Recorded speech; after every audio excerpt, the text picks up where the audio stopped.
पुरी श्रीमंदिर परिक्रमा प्रकल्प पर उत्सव मुखर श्रीक्षेत्र। आज सकाळ 7:30 अखंड दीप स्थापन, संध्या 6टा भितर पंचकर्म सर। आचार्यों द्वारा ब्राह्मण वरण मंडल पूजन कर 16 तारीख अर्थात आसंता काली सूर्य पूजा, धरित्री पूजा, गोपूजा, शाला प्रवेश, पंचकर्म, मंडल पूजा, पुष्पांजलि, आरती और संकीर्तन कर 17 तारीख बुधवार सकाळ 7टारू आरंभ हो पूजा और प्रतिष्ठा कार्य। अपराह्न 1:15 ରୁ 1:30 मध्य शुभ मुहूर्त प्रकल्प लोकार्पण करेंगे मुख्यमंत्री नवीन पट्टनायक। यापर दिन 1:30 ରୁ 2टा मध्य गजपति महाराजा यज्ञ पूर्णाहुति देवे। अपराह्न 3टा पर परिक्रमा मार्ग को जाइपारे साधारण श्रद्धालु।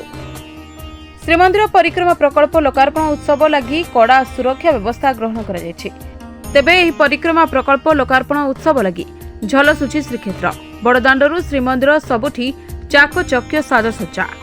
श्रीमंदिर मठ मंदिर सबुठी आध्यात्मिक परिवेश। सुंदर आलोकमाला सजे होईछि बड़दाण्ड सह पुरीर रास्ताघाट और गलीकंदी। सेहीपरि श्रीमंदिर मनलोभा दृश्य भक्त और पर्यटकों विभोर करुछि। Bureau report, NNS Odia.